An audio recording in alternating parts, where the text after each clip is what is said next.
So let me start by going back to the end of the last lecture, where I was going to talk about correlation functions involving conserved operators, which I didn't get time to talk about. So I'll quickly go over this now. So imagine we have an endpoint function which involves a conserved operator.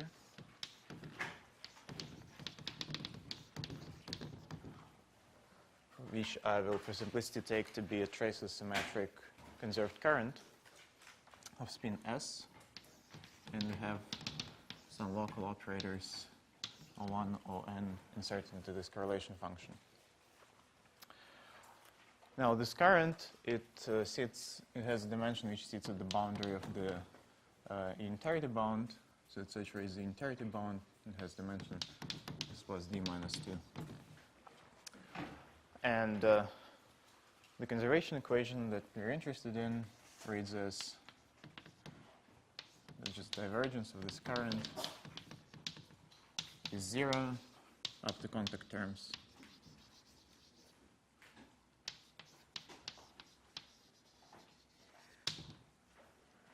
So the contact terms arise because we're working with Euclidean correlators, which is similar to time-ordered correlators, and if you were working with Weidmann functions, there would be no contact terms.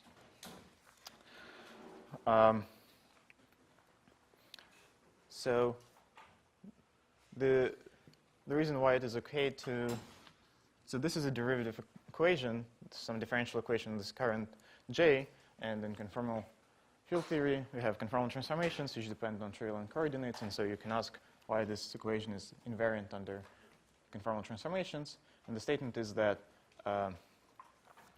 this is a particular descendant of this primary operator, which I will call V mu1 mu s minus 1, and this descendant transforms itself as a primary, and since primaries transform homogeneously under a conformal group, it's okay to set them to 0.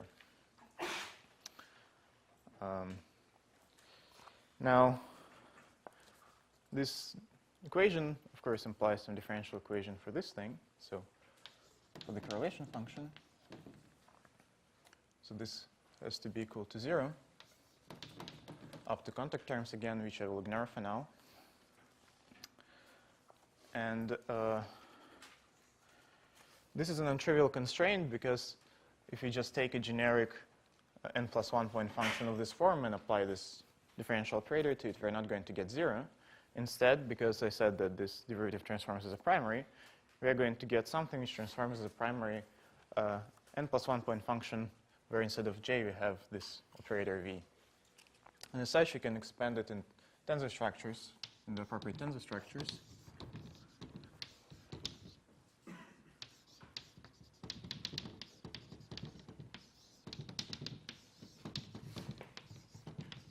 Times some functions h, which are conformal invariants. Now, so setting this to 0 is equivalent to setting all HA to 0. So this implies that we have 0 is equal to HA of +1 n, well. So it also depends on the position of the current, which I will denote by x.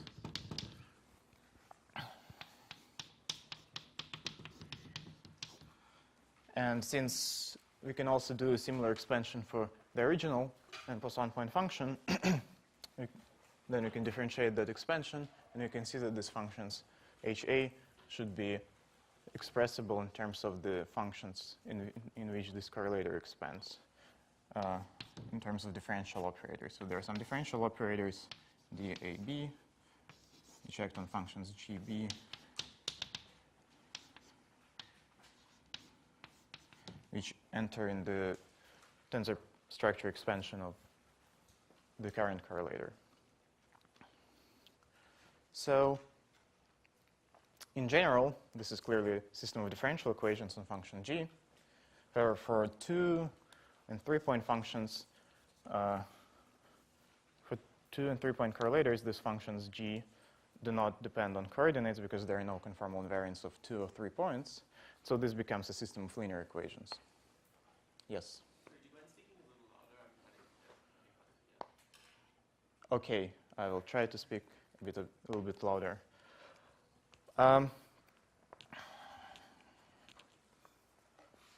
Okay, so let's see what we can tell about solutions to these equations. So the number of unknowns is the number of tensor structures in this correlation function, which we computed yesterday. This number is a dimension of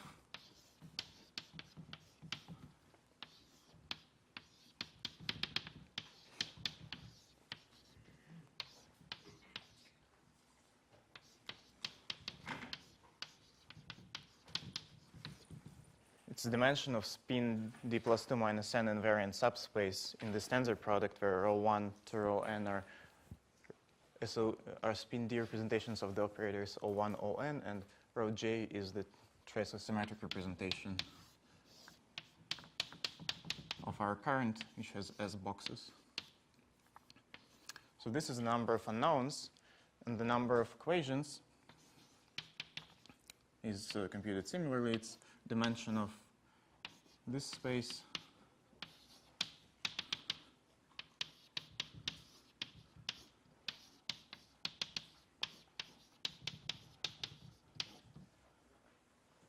where rho v is the representation of this primary v, which is just a trace-symmetric tensor with S minus 1 boxes.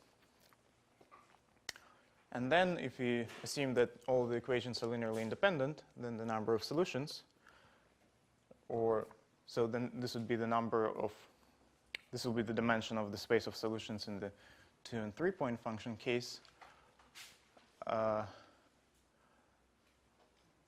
Or in the case of 4 and higher point functions, when we have cross ratios, this will be a kind of number of degrees of freedom, which we shall comment later. So this number will be just the difference of these two dimensions. And the point is that we can rewrite this formally as dimension of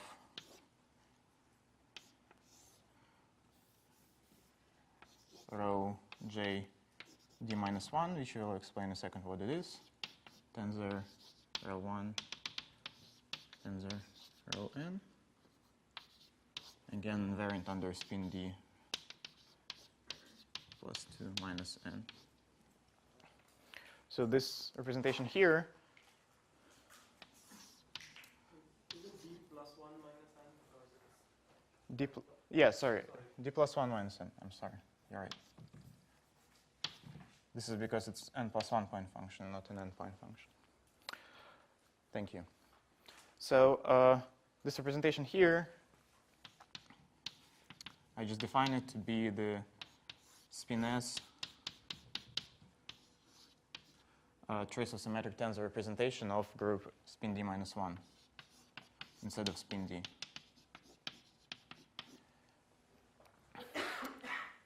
And the reason why this identity holds is that if we take spin S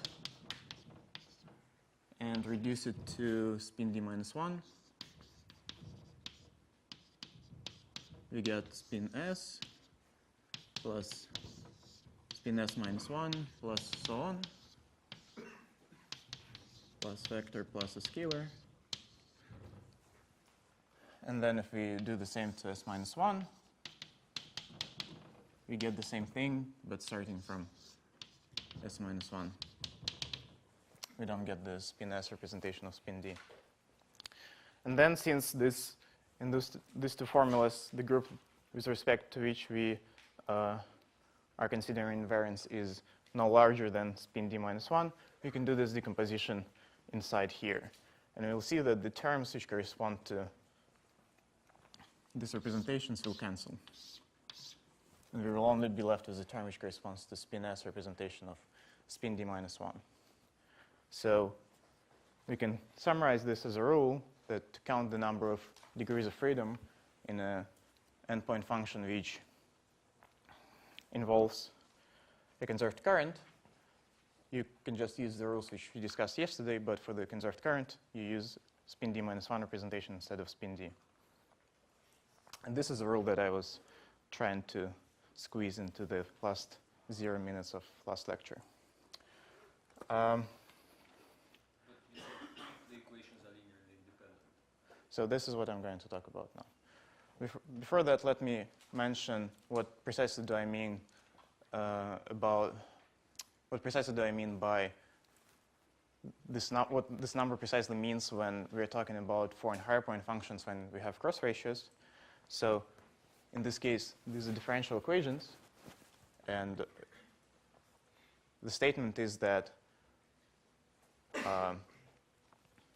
if you specify this number of functions, then you can use these differential equations to solve for all other functions.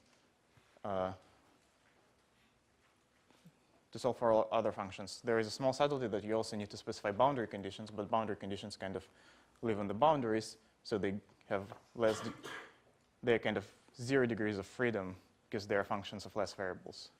So in like this, the most important part is the number of functions that you need to specify. For example, in 4-point function, you have 2 cross ratios, so you would need to specify this number of functions of 2 variables, and then some number of boundary conditions, which will be functions of 1 variable. So I just don't count these functions of 1 variable, and then this rule just tells you how many functions of 2 cross ratios do you need to specify to find all other functions.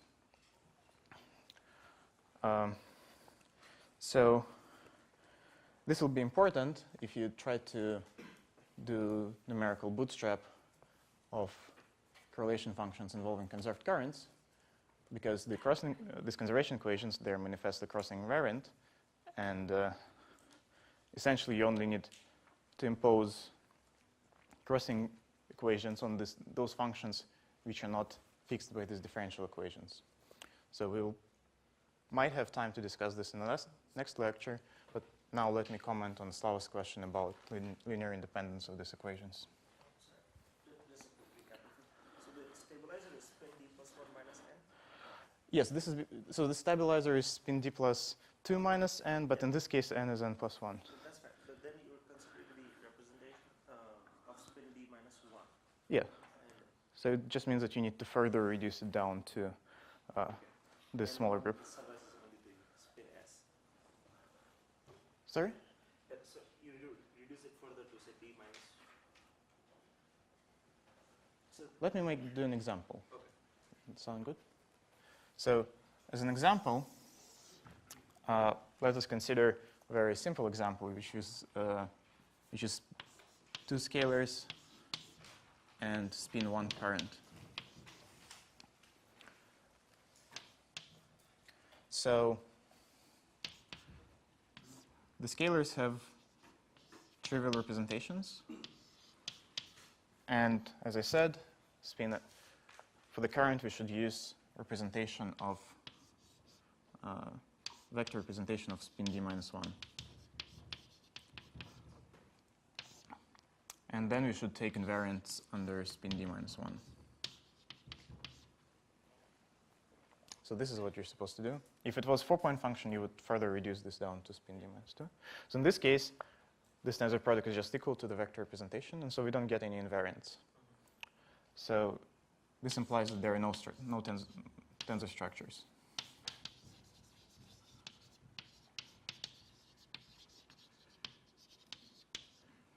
However, this is wrong.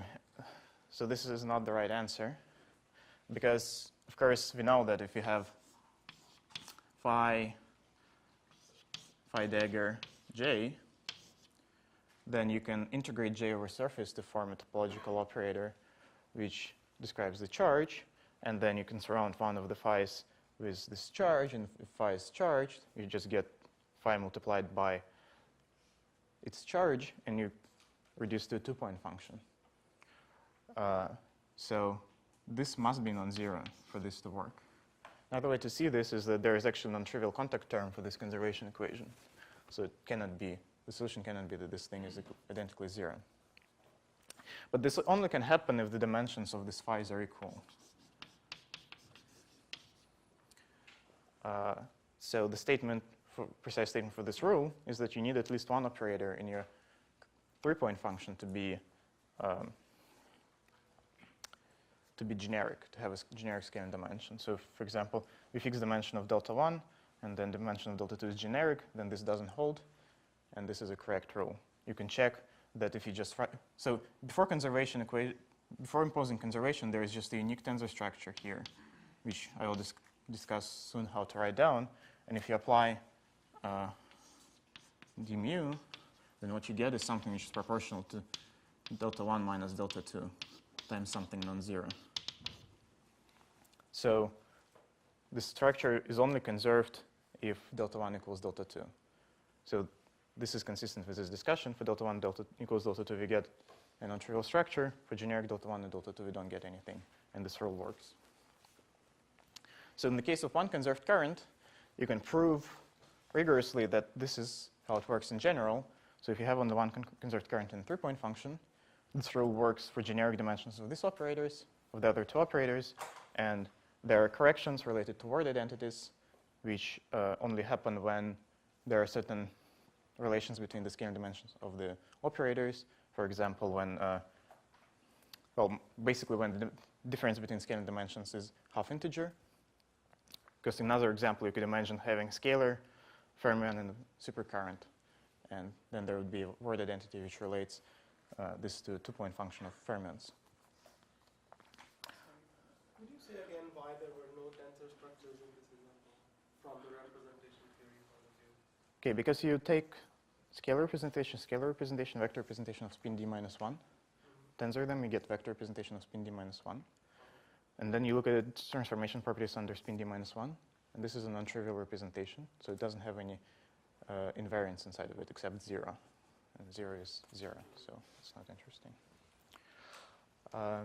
So in the case of one current, you can solve this completely. It's not very illuminating, but you can prove that this rule works generically. And I believe that it also works for more currents, but I don't have a rigorous proof of this. And for higher point functions, like 4-point functions, there is no restriction, as far as I can tell. Again, there is no rigorous proof of this because it's pretty complicated, at least for me. And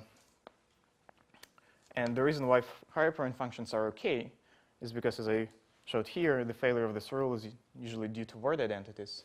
And for 3-point functions, word identities relate 3-point functions to 2-point functions. And there are finitely many 3-point functions and finitely many 2-point functions. For 4-point functions, you would get relations between 4-point functions and 3-point functions. And 4-point functions have cross ratios, and 3-point functions don't have cross ratios. So from the point of view of counting these degrees of freedom that I discussed, the word identity affects 0 degrees of freedom in this sense. But I don't have a rigorous proof of this, that the equations are definitely linearly independent in higher dimensions. For higher point functions. But in all the examples that I've done, it works. So if someone wants to prove it rigorously, you're welcome. Okay. So are there any questions at this point?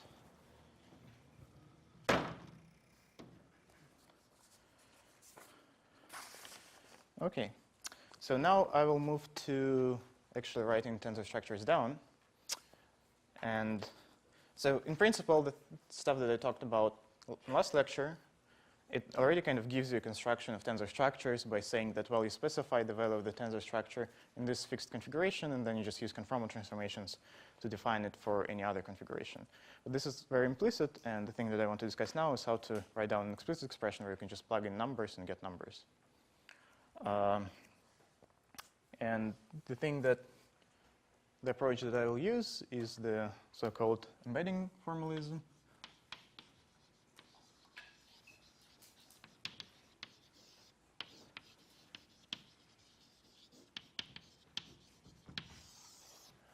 And don't tell mathematicians that this is embedding formalism, because they think it's ambient space construction or something like that.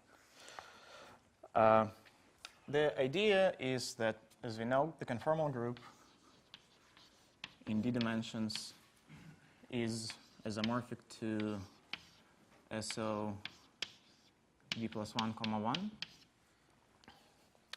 And we should really think of this conformal group acting on the Euclidean sphere, which is the one-point compactification of Euclidean space RD.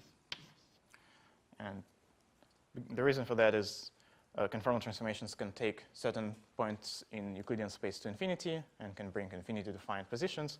And conformal sphere accounts for that by just having infinity explicitly inside of it. And so what I will describe now is geometric construction of this isomorphism, which allows us to write correlation functions in a nice form. So the basic idea is to consider the space in which this group naturally acts. So we consider the space RD plus 1, comma 1, which is a Minkowski space of d plus 2 dimensions. And we consider a null cone in this space.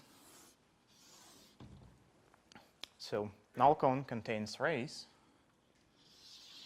And we identify these rays with points on SD. The way to do this is you can imagine drawing some generic section of this null cone.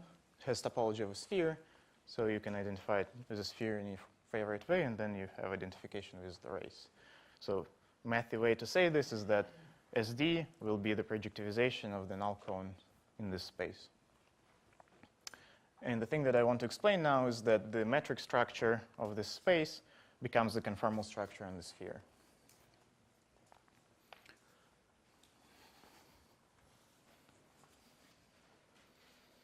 Okay, so to do that, let's imagine that we have some coordinates x on the sphere, and we have coordinates in this space. We have coordinates x large, which I will, so indices for the sphere, the tangent indices for the sphere I will denote by Greek letters, and for this thing I will denote the usual Euclidean coordinates by Latin letters. Now, to describe this section, we look at a function x of small x such that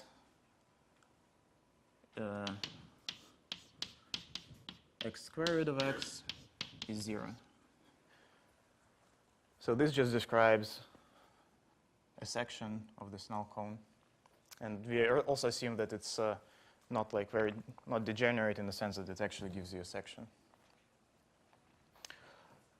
And given this x, we can define a line element on SD by defining ds squared is dx dot dx. So if you shift a little bit on the sphere, this map gives you some tangent vector to the null cone, and you just dot together this. You compute the norm of this tangent vector.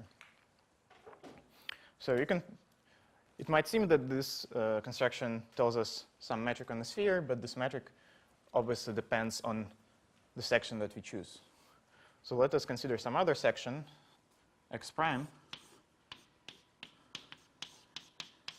And since we have an identification between points of sphere and the rays here, this other section has to be proportional to let me actually call this omega,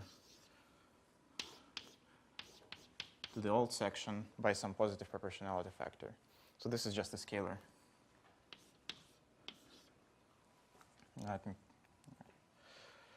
So if we use this section to compute the metric, we get ds prime squared is omega squared dx dot dx. And the reason why we don't get other terms is because x squared is 0, which also implies that dx dot x is 0 by just differentiation. So you see that these two metrics are proportional to each other, but they're not equal. And depending on which section you choose, you get a different proportionality factor. So the thing which you get on the sphere from the metric in RD plus 1, 1 is not a metric, but it's a class of metrics up to a Euler scaling. And this class of metrics is, such classes of metrics I just called conformal structure. So having a conformal structure is the same as specifying a metric up to a multiple, which is what we're doing. So this, to summarize this,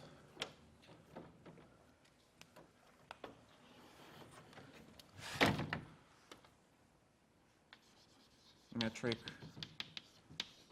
on RD plus 1, 1 gives you a conformal structure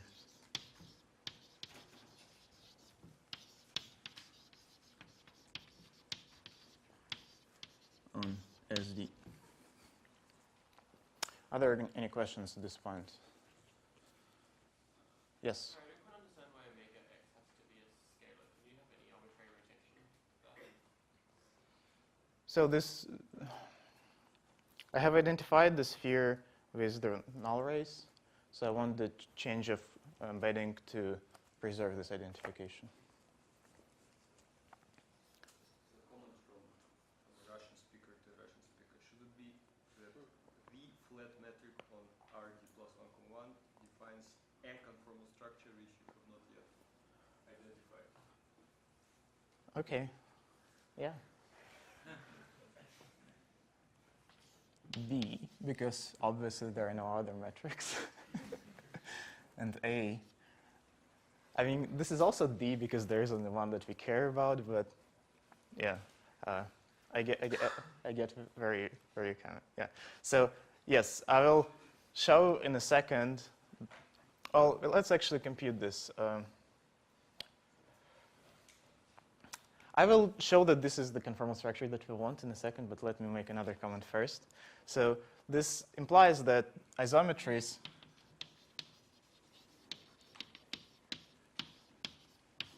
on RD plus 1, 1 give you conformal transformations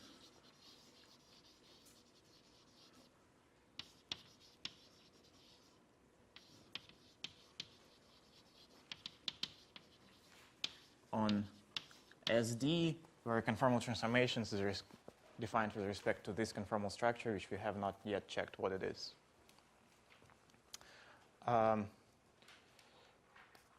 But it's kind of obvious what it is, because if you just take the section which is at constant time in this space, which will just give you a perfect sphere, then you'll get the round metric on the sphere, and this is the usual structure.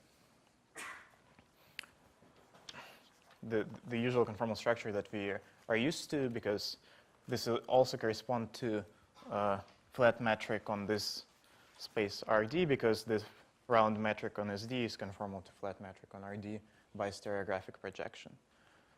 To make this more precise, let us consider a particular section.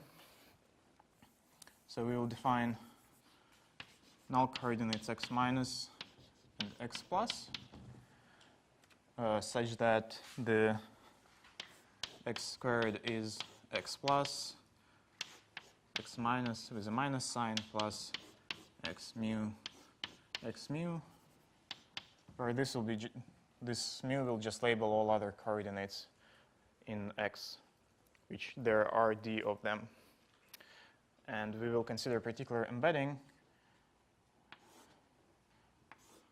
x, so x plus, x minus, x mu is equal to 1 x squared x mu, where x is the coordinate on RD. So this embedding has, you can check that this vector squares to 0. This embedding has x plus equal to 1. So it looks kind of like this. And it misses this line. It doesn't intersect this null array, but this is okay because RD doesn't cover precisely one point of SD, so it's not surprising. And by taking this definition of the metric, you can see that this section, which I will call Poincare section, is just gives you the flat metric on RD.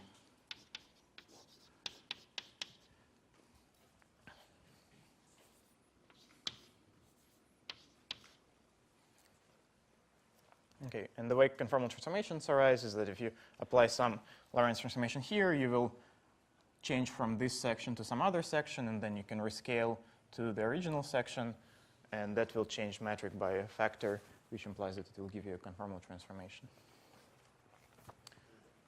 Okay, so are there any questions why this leads to conformal transformations on the space? You can also check this explicitly by applying boosts here and bringing it back to this section. Okay. So notice that under this change of section, if you change section by omega, then the matrix changes by omega squared. And in principle, if we had better preparation in conformal geometry, we would immediately conclude that if we have a function phi of x such that function on the null cone such that phi of omega x is omega to the minus delta phi of x, and we would also define a rule for projecting this into flat space by saying that phi of x is phi of large x of x, just restricting on the section. So if we had better preparation, we would immediately see that this thing defines a primary phi of x in flat space. And it's kind of, it's easy to convince yourself that this is true. It's just that you need to think carefully about what the power here is to identify it with a dimension, but this is the correct prescription. And I will not try to explain this more carefully, but if you have some questions, you can ask them. Okay. So the idea here is that if you had, let me just say that again, the idea is if you had phi of x defined on this section, then you do a conformal transformation, you get a different section, and you rescale back to the original section, and this factor brings you precisely the correct scaling transformation of precisely the correct factor by which your primary scalar fields transform. So, of course, scalar fields are not the most interesting fields, so let me say some words about fields with spin.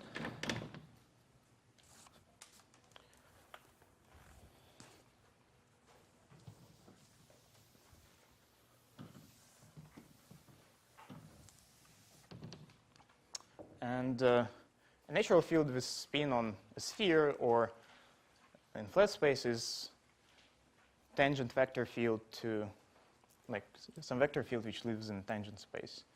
And if you have a tangent vector on a sphere or on RD and we have a section x of small x, then we can define, we can just look at dx, which is just dxm over dx mu, dx mu, where x mu are coordinates on this tangent vector in our in the coordinate basis on the sphere. And this is some vector, and the square of this vector is what defined the metric for us. So it seems like this is some natural object that we can associate to a tangent vector.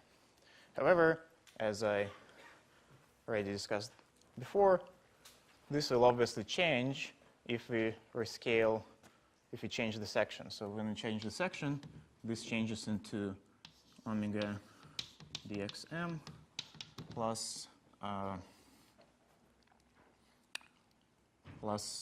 d omega xm.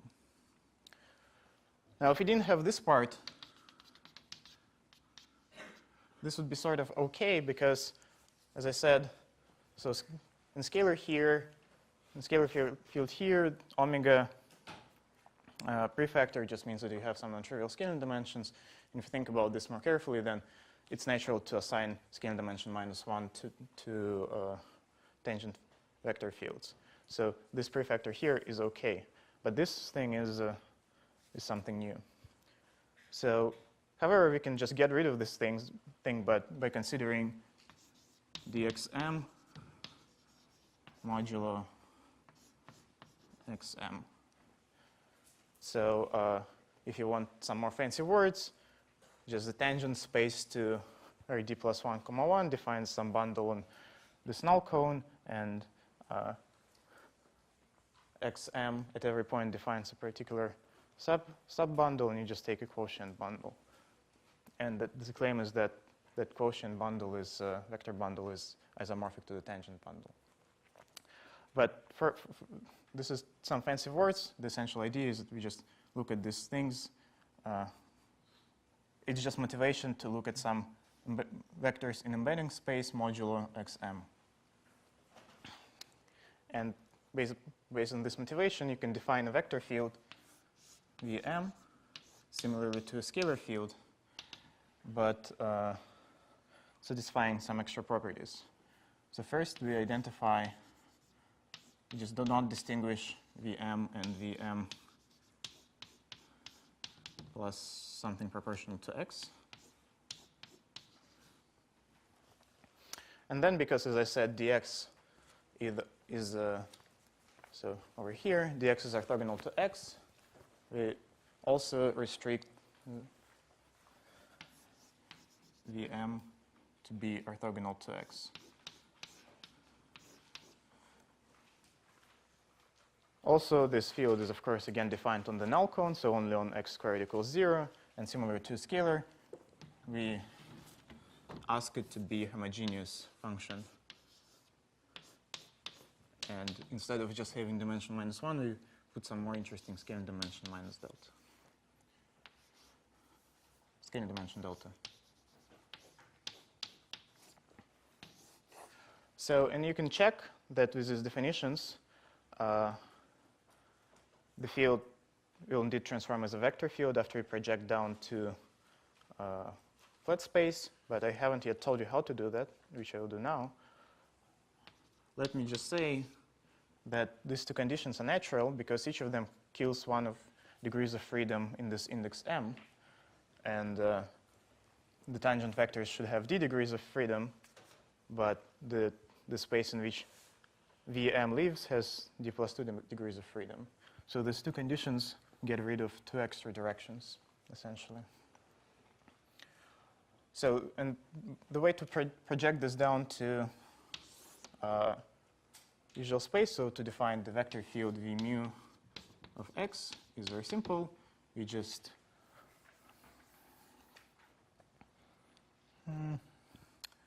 take this matrix dm over dx mu,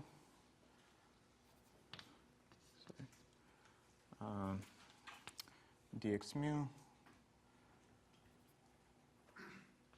v m of x,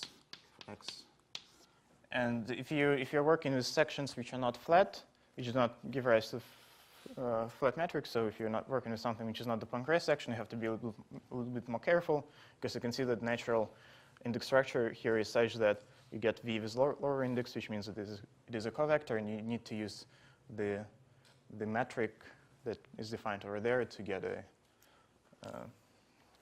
vector. But it is a minor point.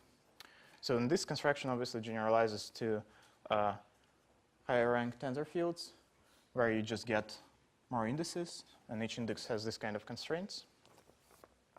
However, it's not quite the simplest way to describe these fields.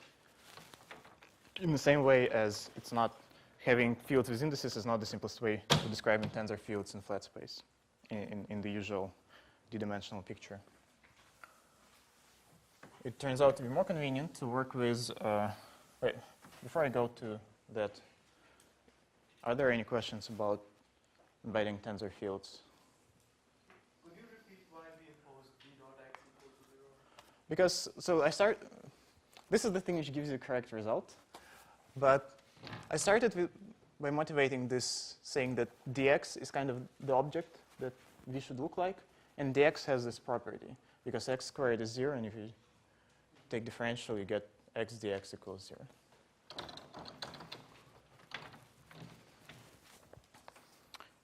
Okay, so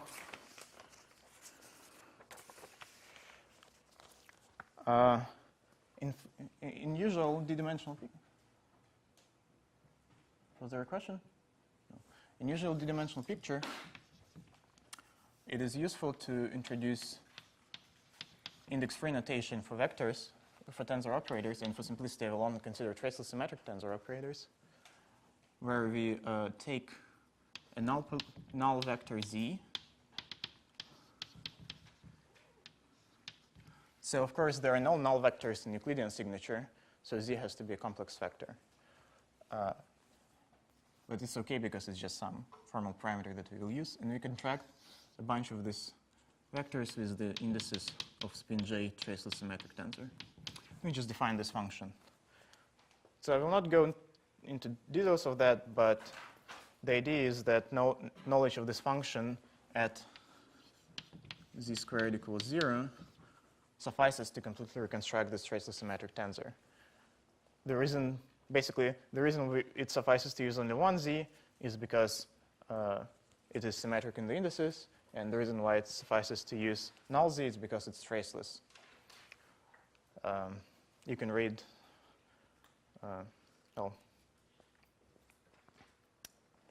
if you have questions about that, you can ask me after the lecture.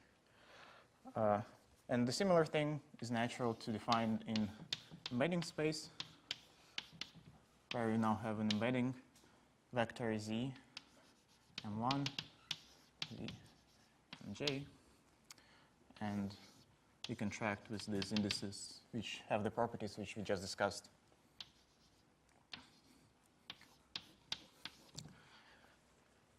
And so this z is kind of also a tangent vector, because you can think of this z as being tangent vector. So it also has to satisfy these properties that it only makes sense when it's orthogonal to x.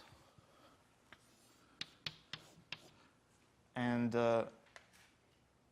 so this is orthogonal to x, and this function has to be invariant under these shifts.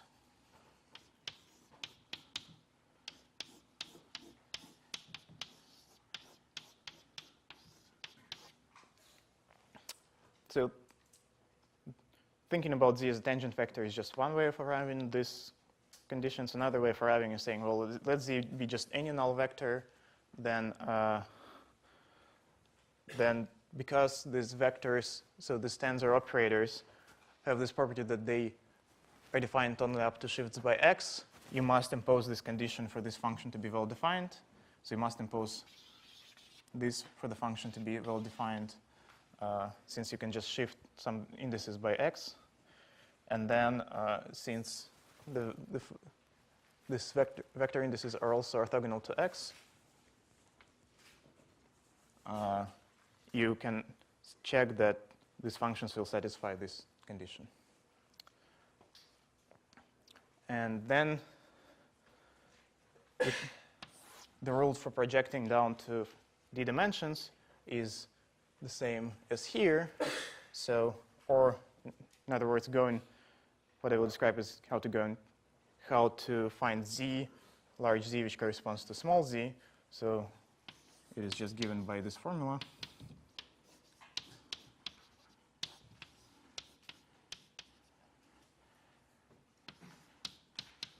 And you can check that in the Poincare section, when we take Poincare section, we get 0 to x dot z, z mu. In the same ordering of z plus, z minus, and z mu. So for every section, we get some function z of x z such that we can define the projection, so to the d-dimensional picture from the embedding picture by setting that we take the embedding space coordinate to be on the section, and we take z to be this function of x and z. For Poincare section, z is just this expression, and x is this expression. And then you can check that their transformation properties match precisely. Okay, are there any questions about this index-free construction? Yes? So, if I understand correctly, you're attempting to define a consistent tangent structure to the projection, right? Sorry? Can you? So, you're attempting to define a consistent tangent structure, in a sense, a quotient tangent structure to the conformal. So I defined it. I said that if you want to talk about like tangent bundles and so on, then the tangent bundle of the sphere is isomorphic to this tangent bundle to Rd plus 1, 1, restricted on the null cone divided by a particular subspace which is spanned by x, by the vector x. Right. So, like, I might be jumping ahead a little, but could you motivate why all this machinery is relevant to the Bootstrap or however? How it's related to Bootstrap? So, like, where are they going with all this? Oh, this is what I'm going to do right now. So,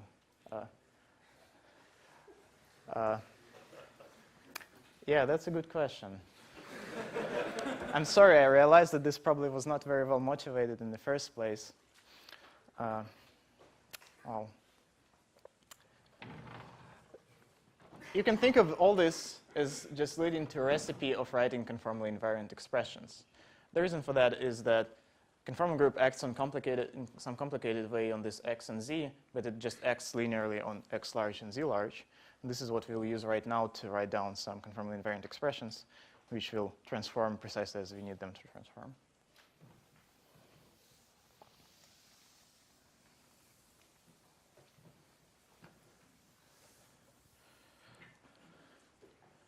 So let's get to correlation functions. And the idea is that to try to find expressions for correlation functions which behave as this embedding space objects instead of doing them in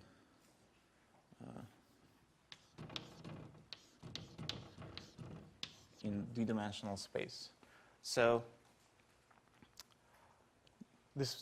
let's consider a correlation function of scalars phi and of, let's say, scalars phi1 and phi2 inserted at positions x1 and x2 in null cone, and let's just pretend that these operators are defined on the null cone so that we can ask what their correlation function is. You can formally extend them by, you can formally just think about the flat space as being a part of the null cone.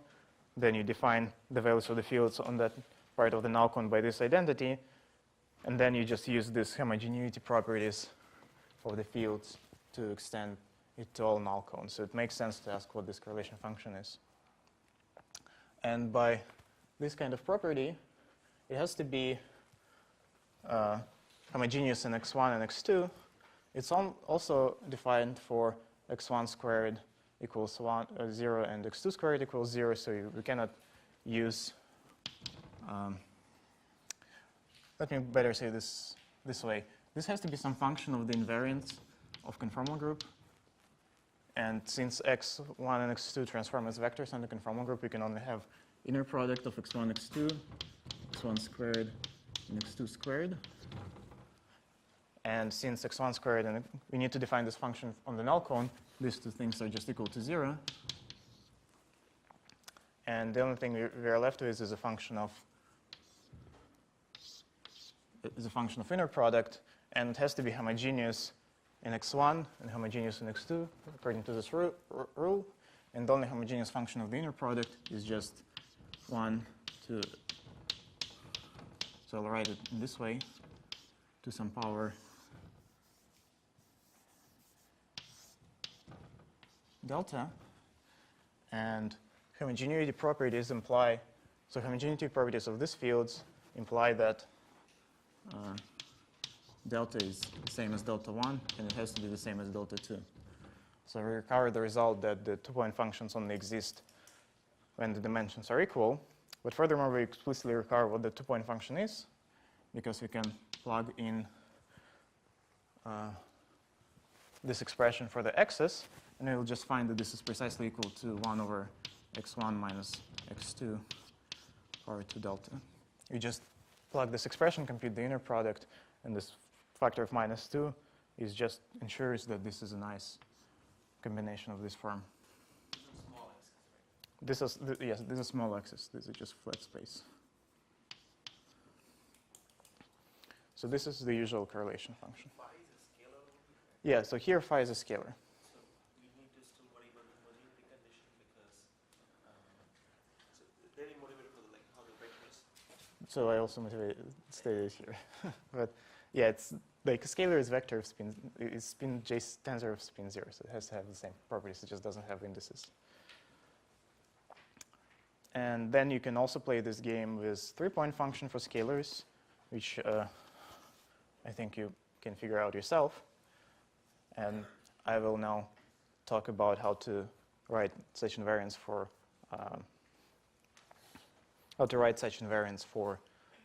operators with spin.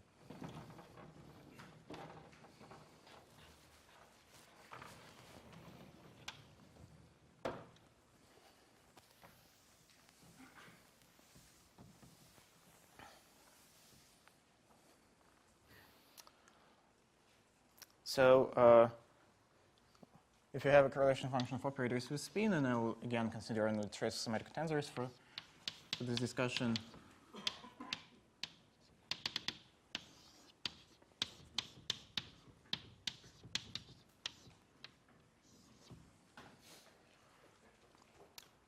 This correlation function has to be homogeneous in X, in all X's. It also has to, by this definition, has to be polynomial in all Z's with appropriate degrees which are related to spins. And it has to satisfy this condition that it has to be invariant under translations. And this conditions that Z is a null vector, so Z, let me write this here, Z large is squares to 0, Z dot x is 0, and x squared is 0, just tells us which invariants we are not allowed to use. So let me focus briefly on this condition. So this condition actually tells us that the only way, this condition plus the fact that this function is polynomial in Z1, for example, tells us that the only way it can depend on Z1 is through the combination Z1 M, X1 N, antisymmetrized over these things. And you can see that because of antisymmetrization, if you shift Z, you get the same result. And if you have such an object, you can form an invariant, for example, in this form. You take another object of the same type, and you just contract these indices. And if you add some normalization coefficient, you get something which is usually denoted by H12. So this is an object which in principle satisfies all the required properties. It's explicitly conformally invariant because it's invariant under the linear action of the conformal group on these vectors. It satisfies this condition that it's invariant under the shifts by x. We also didn't use, it's not 0 because of these requirements, and it's homogeneous in x1, x2, it's polynomial in z1 and z2. So you can use it to build more complicated structures. Another object which is useful is 1 over x1 dot x.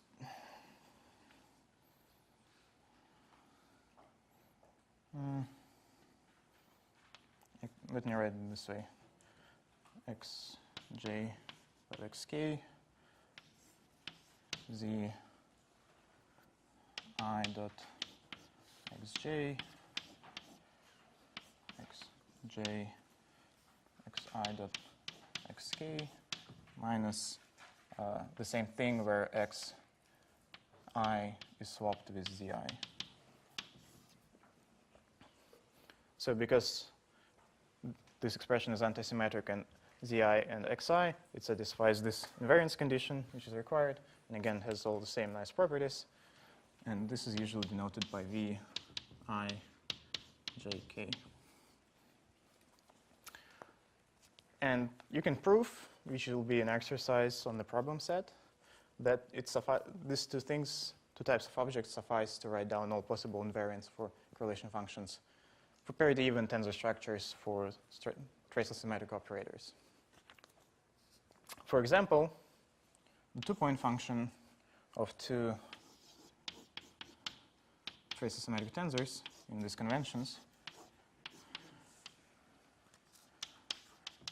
has the form h12 to the power j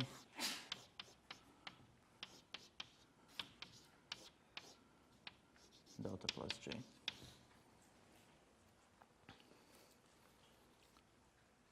So it's this expression raised to some power divided by this thing. And this denominator is just to make sure that this expression scales in the correct way under rescalings of x1 and x2. And the rest, the spin structure is essentially encoded in this power of h. Are there any questions at this point? Okay. So the way this structure appears, let me just mention this briefly, is that the three-point function of scalar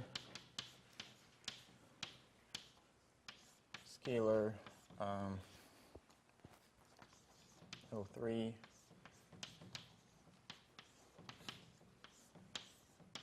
is equal to V1, 2, 3 to the power j, where j is a spin of O3, divided by some products of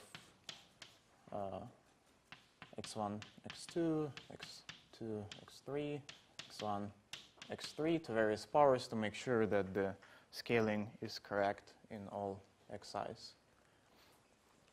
And then if you have more complicated correlation functions, if you have, like, say, 4-point function with a bunch of traceless symmetric tensors, you just take various all possible products of h and v, which have the right total degree in z, and then you divide by some powers of inner products of x's to get the structure which transforms nicely. And then after you have constructed the structures in embedding formalism, if you want to go back to d-dimensional picture, to flat space, you just use this rule. You plug in particular values for x and z, and you get explicit expressions in the way which I in d dimensions. Can you also do this for the bigger tableaus, like with more rows? Yes. So I only talked about traceless symmetric tensors, which are not the only representations out there. And you need to consider, as soon as you stop working with scalars, you need to consider other representations than traceless symmetric tensors, because if you take OPE of two traceless symmetric tensors, the operators which appear in their OPE will not generically be just the traceless symmetric tensors.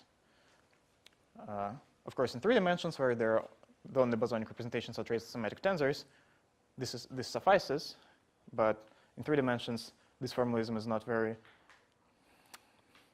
good for other reasons. It's good for writing tensor structures, but it has some problems which I'll come to now. And in practice, to work with these representations which are not traceless symmetric, you probably want to use a particular version of embedding formalism which is suited for specifically the dimension you're working in. So for example, in 3 dimensions, there is one formalism which uses one exceptional isomorphism of conformal group to like some symplectic group. In 4 dimensions, there is another. And by using the specialized embedding formalisms in each particular dimension, you can work with all representations in that dimension. But however, like when the dimension gets large, or even if you just like are interested in generic spacetime dimension, then you're forced to work with these Young diagrams and so on, and you need to be more general. And then let me just mention that you can describe a simple way to describe operators, tensors with mixed symmetry is that in this case, we have only one. So this is like diagram with one row. So this, you can think of this as being a Young diagram, and there's an index for each box. So if you have, say, 2-row Young diagram, you would add some new indices. And for this indices, you will use a different polarization vector, but still just only one for each row. So you would also add some, I don't know, some W and 1, W and J2, where J2 is the number of boxes in the second row. And then you'll get an extra constraint that, well, this will also depend on W. And then you'll get an extra constraint that you can also shift W by X, but you can also shift W by Z. So you can.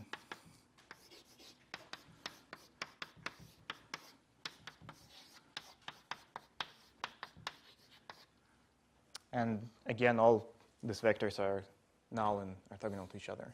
And then you can generalize this to higher rows. But in fixed space-time dimensions, like, all right, let me mention a problem with this formalism, which you have to keep in mind. And it's not the problem with formalism, it's just like with how we use it. So if you just if you want to write all possible tensor structures for a given correlator, and you start writing down all possible combinations of H and V, or if you use more polarizations, you have some new objects that you need to take into account, and you write all possible products. Usually, we'll just write down more tensor structures than there exist. If your space-time dimension is 1 billion, you will never encounter this problem. But if your space-time dimension is 3, then you will definitely run into this problem. And for this case that we discussed, when you consider parity-even tensor structures for trace-symmetric tensors, you should start worrying for endpoint functions when 2n becomes larger than d plus 2. So, for example, in 3 dimensions, you should start worrying starting with 3-point functions, but then it is easy. What will happen is that if you take a 3-point function of a spin 100 operator in 3 dimensions, and you write down all possible tensor structures, there will be a lot of redundancies. But you can, in this case, in 3 dimensions, 3-point functions, you can classify all these redundancies. But if you start working, say, with 4-point functions in 3 dimensions, then this overcounting is much worse. And I don't know how to classify all the redundancies. Let me just mention that if you, for example, take 4-point function of stress energy tensors before imposing conservation, there are 97 tensor structures total, but this formalism will give you like 200. So there is like 100 of structures you need to get rid of. And this is just something you need to keep in mind, but fortunately, we spent the entire first lecture discussing how to know how many structures there are in the first place, and this might help you find a way. So there will be an exercise about this problem on the problem set. All right. So are there any questions about embedding formalism? I will now, in the last, I think I have 15 minutes because I started late. In the last 15 minutes, I will start talking about conformal blocks, which will also go a bit into the next lecture. So before I do that, are there any questions about embedding formalism? Yes? Yeah, so in this formalism, you sort of embed the conformal group into SOD plus 1, and then you do some gauge fixing condition on the right node, and then you get these correlators. At what point here did you choose a particular representation of the conformal group? And in particular, say I want like correlators of the logarithmic CFTs or something. Is it possible to get them? Oh, that's an interesting question. So first comment is I did not embed. Well, I did embed, but like the conformal group is isomorphic to SOD plus 1, 1. And so if I guess your main question is about logarithmic CFTs, and the answer is I don't know how to do them in this formalism, but I suspect that something can probably be done. But I don't know. I never thought about this. Okay. Are there any other questions? Yes? Is there some formalism like this for spinners? For spinners? Yeah. Yes. So, but for spinors, like spinors are the kind of representations which know very well in which dimension you are, because for tensor 2 spinor representations, you'll get all kinds of crap. And yeah, so in 3 dimensions and 4 dimensions, I definitely know that this is very well developed, the formalism for arbitrary representations in 3 and 4 dimensional CFTs. I am not sure about higher dimensions, but I just know that it has to be more complicated than 3 and 4. This thing you mentioned, the Z and the W, do they also satisfy something because they're antisymmetric? Yeah, so the antisymmetry is encoded in the fact that if you shift W by Z, you get back the same function. This tells, like, this property tells you that the only way that W can appear is in kind of antisymmetric combinations with W, Z, and X. In fact, you can actually, in principle, if you're a mathematician, you should already think about this object as corresponding to 2-row Young diagrams, because you can think of, if you have a Young diagram for your SOD representation, I don't know, your favorite Young diagram, this encodes the spin, and since the conformal group is also an orthogonal group, you can add another row here, which will have sort of non-integer number of, and even generically negative number of boxes, but formally you can imagine doing that, and this will be equal to minus delta. So if delta is negative integer, then actually these primary operators are related to finite dimensional representations, which I will actually talk about now. And then you can see that adding W is the same as adding Z in the first place. It's the same pattern. Okay.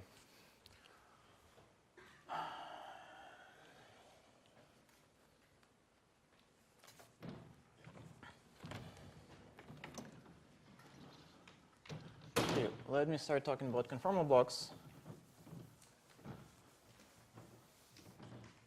So conformal blocks I will talk about will be the 4-point conformal blocks, because those are the most important things for numerical bootstrap. And so we are considering a general 4-point function.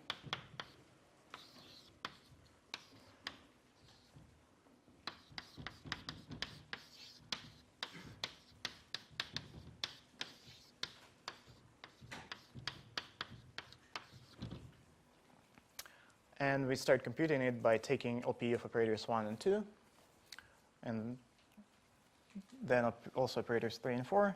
And we find that it is equal to, I will be a little bit sloppy here, but it is equal to O1, O2, to sum over all possible operators O.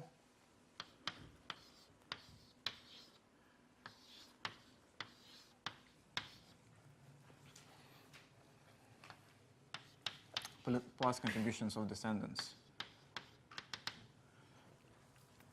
And here I do not want to explain what do I mean by this product, like what happens to the coordinate of O and O dagger, what happens to their indices, because it depends on how do you choose to expand your conformal block. But I want to just use this notation to stress that you really just use 2 3-point functions, and then the rest of the contribution follows by conformal symmetry. Now, as we discussed, conformal 3-point functions can be expanded in the basis of tensor structures. So you have some OP coefficients, 1 to O dagger with index A, and you have a tensor structure 1, O2, O dagger A, and then you have the same here. O3, 4, B,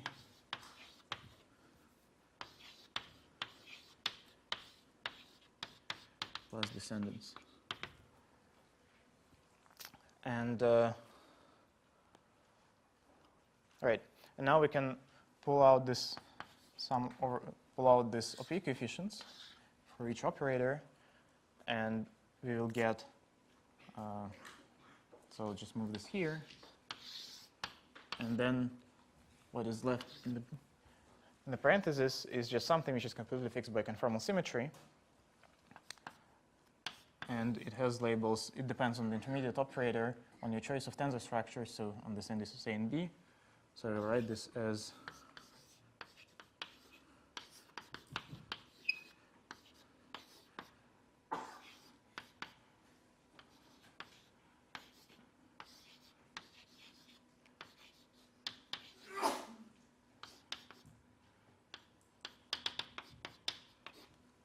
where this is some special function, which is completely fixed by choice of two 3-point tensor structures, in scaling dimension of operator O and its spin D representation, and some function of the coordinates. It also has the same indices, which I am suppressing here. So in principle, I would add here alpha 1, alpha 4, and it has the same transformation properties as this 4-point function. And this is what we call the conformal block expansion. Now, I will suppress this indices in what follows. And let me note that, so as I said, this conformal block, it transforms in the same way as the 4-point function. So for this reason, we can also expand it in the 4-point tensor structures. So this G, A, B, delta, rho is a function of, so it can be expanded in 4-point tensor structures, which I will label by large I. So these are the tensor structures, and we have some new coefficients.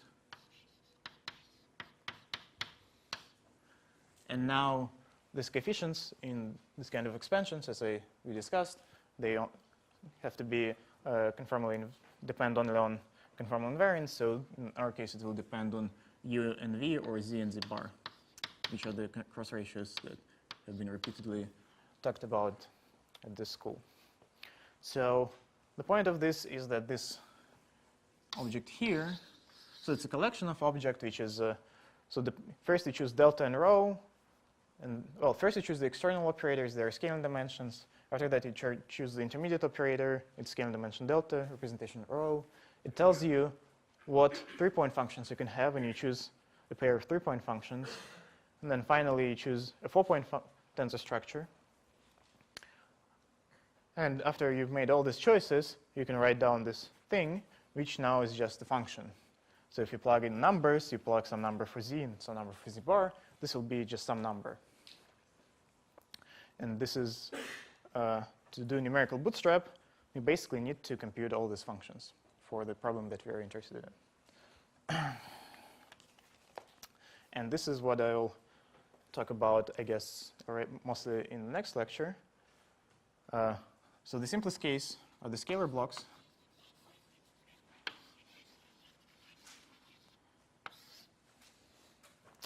And there's no, so this indices A, B, I, they're not present, and rho is a traceless symmetric representation of spin J.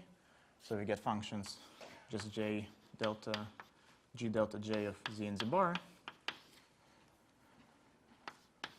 And in the remaining 2 minutes, let me just say what methods do we have for computing this scalar conformal blocks and what happens to them as we go to more general conformal blocks.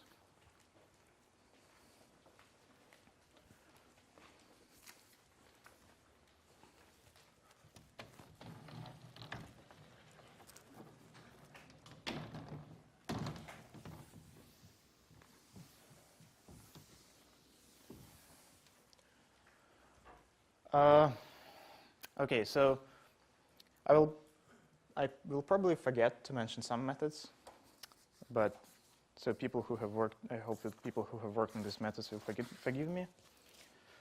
So for scalar conformal blocks, the simplest thing that there is that there are analytic. Actually, I'm not sure how to spell analytic because I'm Russian. Okay. Yeah, so there are analytic expressions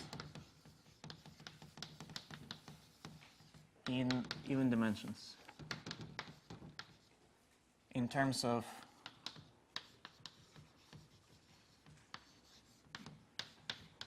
2f1s.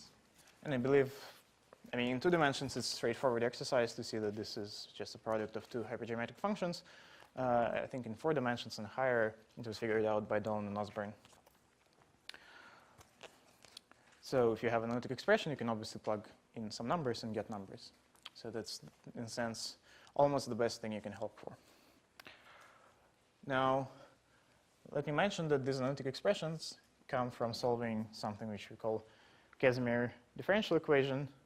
And the idea of the differential equation is that if you act with conformal Casimir on points 1 and 2, by conformal invariance of the 3-point function is the same as acting with conformal Casimir on operator O dagger. But since all operators transform in irreducible representations, Casimir acting one operator just gives you a number. So this first term has to be eigenfunction of conformal Casimir acting on 1 and 2 with eigenvalue corresponding to O. But then Casimir is the same for O and O its descendant. So this whole sum is an eigenfunction.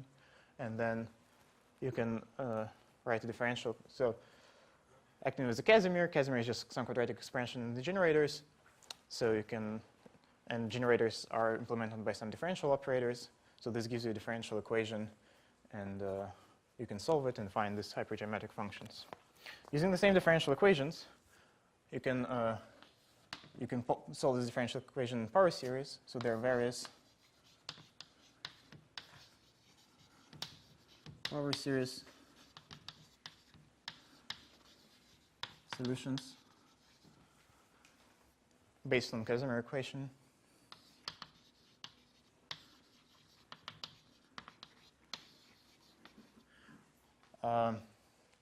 Yeah, I should probably also say that there is a way to computing this conformal block simply by definition, by performing the sum, but it's very stupid and it's very bad. So it's not on the list. And third, there are the logic of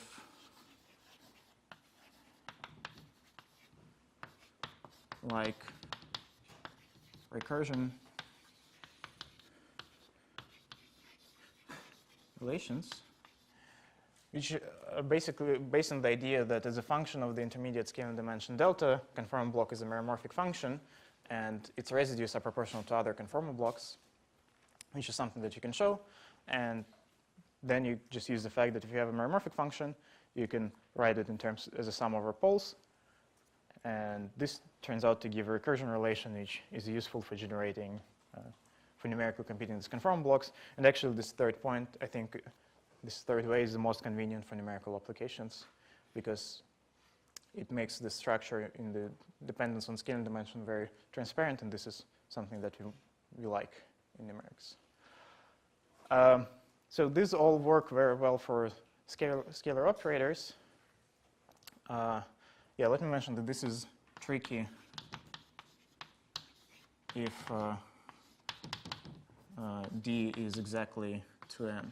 If d is like 2n minus epsilon, that's fine. But in exactly 2n, this is tricky because there can be double poles in conformal blocks. So when you go to operators with spin, you can still have analytic expressions, but the Casimir equation is very hard to solve. You can ask Dennis all about it. Power series solutions also exist. You can write them down. But the problem is those power series, which is the easiest to generate, they converge very slowly. So this is just, I think, becomes very complicated for spinning blocks, although I think there is still something that can be done about it. And the homologic recursion relations seem that conceptually they should work nicely, but in practice we do not know them in most general case. We don't know how precisely the residues are related to conformal blocks. There is some coefficient which we do not know, and you need to somehow compute it. And the point which I will be making in the next lecture is that, in fact, we can write all conformal blocks as derivatives of scalar blocks.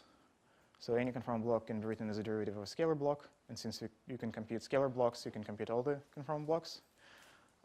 But this observation also nicely plays with these methods, at least with 1 and 2, because if you have an analytic expression for scalar block, you can differentiate it to get an analytic expression for spinning block.